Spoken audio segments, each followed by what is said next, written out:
Hello guys, WhatsApp.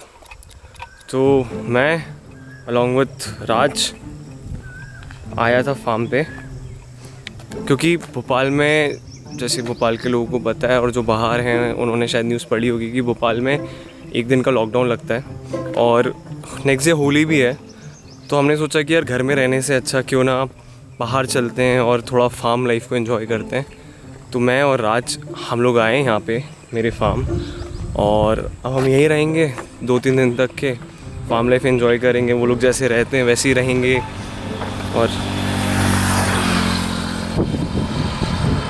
और ये वाली राइडिंग नहीं करेंगे। बाकी खुले आसमान के नीचे सोएंगे, सुबह सूरज से पहले उठने की कोशिश करेंगे और सनराइज़ भी देखेंगे, सनसेट भी देखेंगे और इन्जॉय करेंगे। क्यों ओए, क्या करेंगे?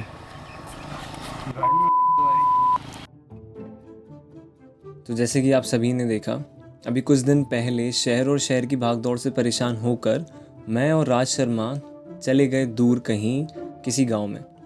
हमने सोचा इसी बहाने, इसी लॉकडाउन के बहाने, क्या पता किसी गांव में हम सुकून ढूंढ लें।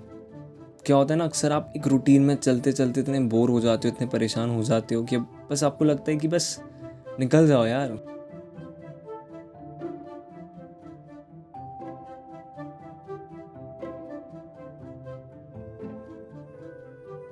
वहाँ को थोड़ा एक्सप्लोर करें, वहाँ के लोगों से मिलें और देखें वहाँ पे और क्या क्या है। तो जब हम जा रहे थे तो हमें बीच में मिली एक अम्मा जो अपनी पोतियों के साथ गेहूं काट रही थी।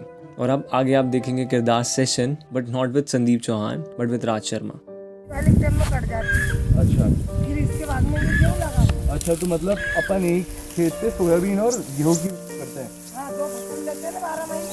अच्छा अच्छा, ये 6 महीने लगते दोनों में। नहीं, वो सोयाबीन तो 3 महीने में आ जाती है। तो ये 3 जा रहा है ना अंदर अपने। आंटी, ये जितना अपना है यहाँ पे, इसमें कितना निकल जाएगा गेहूं? 60 क्विंटल निकला ना, बता तो रहे आंटी। नहीं, ये जो है अभी। जो भी हाथ से काट रहे हैं। हाँ, इससे तो कुंटल खान निकलेगी बेटा, मगर ये पूरे 3 एकड़ में 60 कुंटल निकला। 20 का एवरेज दिया, अच्छा अच्छा मतलब 1 एकड़ 20 कुंटल। अच्छा 15 का भी दिया आपका, 10 का भी दिया है। अच्छा। तो इस बार अच्छी फसल आई है या फिर नहीं बेटा, कमजोर है। कमजोर आई है इस बार? अच्छे ना हाँ हाँ। वो लगा। इसकी खाद वाद के लिए क्या करते हो आप? यूरिया डालते हैं ना बेटा। अच्छा।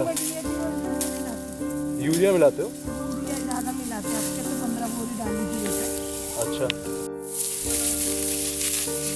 कितने सालों से काम कर रहे हैं यहाँ पे? यहाँ पर हम कर रहे हैं बेटा, हमें हो गए कम से कम 40 साल से ज़्यादा। 40 साल? हाँ। मेरे ये इनके बापू यहीं पैदा हुए, ये इनके बच्चे हैं। आपके पोते हैं? हाँ, पोते पोती हैं।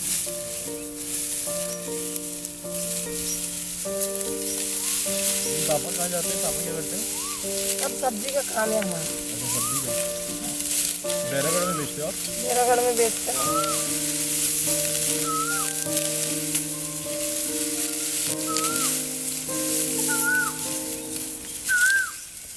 भले ऊपर से काट लो, काटो तुम आइए। आराम से भाई, अगर तुमने उसको उखाड़ ही दिया। हाँ, खड़ जाना।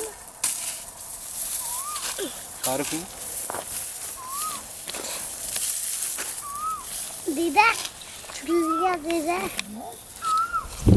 छोड़ो। तो इसके बाद हमको पता था कि वहाँ पे एक डेयरी है। अब राज शर्मा की बचपन से एक फैंटेसी रही है कि उन्हें ताज़ा जब दूध निकलता है किसी भैंस का तो वो सीधा उन्हें दूध पीना है। अब मैं क्या कह रहा हूँ ये बात आप समझेंगे जब ये वीडियो देखेंगे। लग भी रही हैं। अभी लगी हैं, जाके देख सकते हैं। आराम से भाई इनको एक आध ऐसी भैंस के पीछे खड़ा करवा दो जो लात मार दे। भैंस के तबेले में बड़ी भैंस। ओए,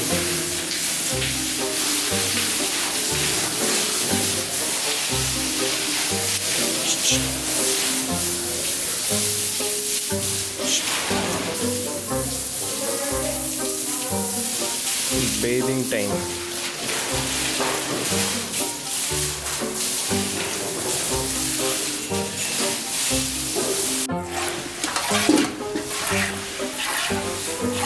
तुम मत देखो हैं ये सब वीडियो बना तुम बिल्कुल काम नहीं दिया परेशान हो गए। अरे साहब जल्दी घर तरक्की करो हमारी वैसे। भैया मेरे मुंह में डालूंगा यार थोड़ा सा है। गाय माता की जय हो। लो लो नहीं करीब आओ। पास है।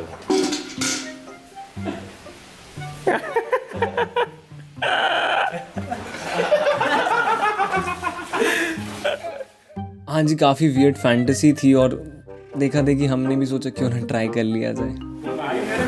लाओ यार भी इधर भी दे देना यार। थोड़ा पास हो जाओ और वो करीब हो जाओ।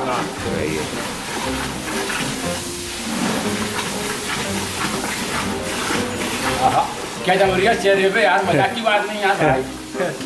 तुम बहुत सही बात नहीं लग रहा है, शकल इतनी सी तुम्हारी यार जम रहा है ऊपर दूध पीने में। तुम्हारी चेहरा कितना अच्छा लग रहा है, बिल्कुल बहुत नाउस जैसे बहुत सही आदमी हो, मगर सरकारी आदमी ज्यादा जी। सरकारी नहीं हैं मैं हमें गुड़ खेत रही सरकारी आदमी नहीं सरकारी नहीं। ज्यादा हम डर लगे यार भाई बहुत ज्यादा। सरकार से डरता है। हाँ यार भाई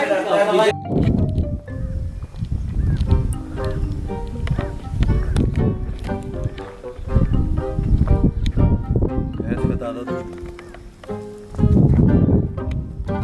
बेटा वालों को भेजूंगा मैं, जो तुम हरकत कर रहे थे ना वहाँ पे, भैंसों को प्रताड़ित कर रहे थे। भाई थन से दूध पिया है। कैसा रहा? स्वादिष्ट। कच्चा दूध। मतलब निकालने में मजा आया था ना भाई। दिल्ली तमन्ना पूरी होगी मेरी। पहला दिन काफ़ी सुकून भरा और काफ़ी इत्मीनान से बीता। फिर शुरुआत हुई दूसरे दिन की। हम सुबह काफ़ी जल्दी उठे, मतलब अगर यूजुअली सिटी में होते तो शायद इतनी जल्दी नहीं उठते, पर पता नहीं गांव की बात ही ऐसी है कि अपने आप नींद खुल जाती है। खैर रात के बारे में तो मैंने आपको बताया ही नहीं, रात की क्लिप्स ऐड नहीं कर पाया बिकॉज लाइट नहीं थी और शॉर्ट्स नहीं ले पाया मैं। पर हम लोगों का बिस्तर जो था वो छत पर हुआ था, खुले आसमान के नीचे। मच्छरों से बचने के लिए हमने मच्छरदानी ज़रूर लगा ली थी, लेकिन तो भी हम थोड़े से परेशान हुए। पर वो जो नींद आई है वो शायद शहर में नहीं मिलती। तो खुले आसमान के नीचे चांद और तारों को देखते हुए हमने वो रात बिताई।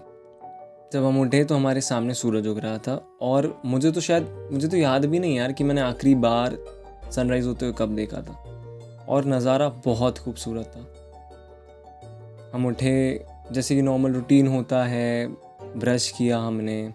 राज शर्मा ने थोड़ी देर अखबार पढ़ा क्योंकि ये उनका एक बहुत इंपॉर्टेंट रूटीन का पार्ट है और वो कहता है कि हर दिन अखबार पढ़ना बहुत ज़रूरी है। तो वो अपना अखबार साथ लेके गया था और उसने वहाँ बैठ के पढ़ा।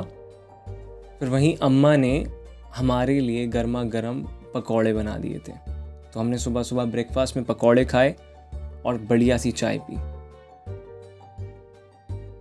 और वहीं बैठे बैठे उस चबूतरे पे, उस जामुन के पेड़ के नीचे वहाँ के लोगों से बात करी, थोड़ा और जानने की कोशिश करी कि उनकी दिनचर्या कैसी होती है, वो क्या क्या करते हैं। फिर अम्मा ने बढ़िया सा हमारे लिए चूल्हे पर खाना बनाया जो कि बहुत स्वादिष्ट था। मतलब चूल्हे की बनी रोटी, मुझे नहीं पता आप में से कितनों ने खाई है, और मेरे ख्याल से जिन्होंने खाई है वो बहुत लकी हैं, क्योंकि वो रोटी, वो स्वाद अब तो शहरों में मिले काफ़ी मुश्किल है, पर वो खाना बहुत लजीज, बेहद लजीज। फिर हमने सोचा कि थोड़ा और एक्सप्लोर किया जाए, तो हम निकले।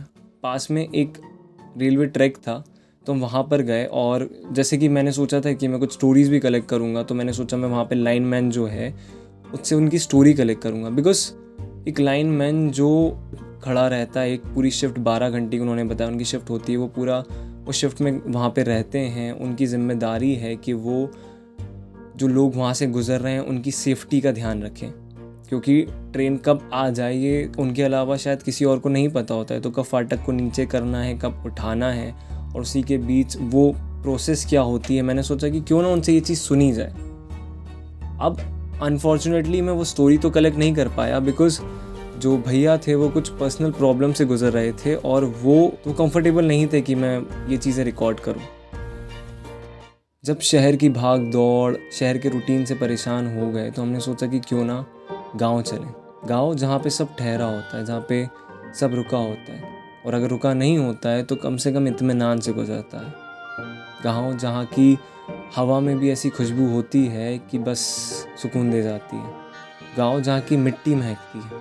न जाने क्यों हम गांव को भूल कर शहरों की तरफ इतने बढ़ गए कि अब हमें गांव की याद आती ही नहीं। मुझे लगता है कि ये बहुत ज़्यादा ज़रूरत है कि हम हमारे रूट्स की तरफ, हमारे गांव की तरफ वापस लौटें, और ज़्यादा वक्त के लिए नहीं लेकिन कुछ वक्त के लिए तो वहाँ जाएं, वहाँ ठहरें और उस पूरे एक्सपीरियंस का मज़ा लें, उस पूरी लाइफ को एंजॉय करें जो वहाँ के लोग एंजॉय करते हैं।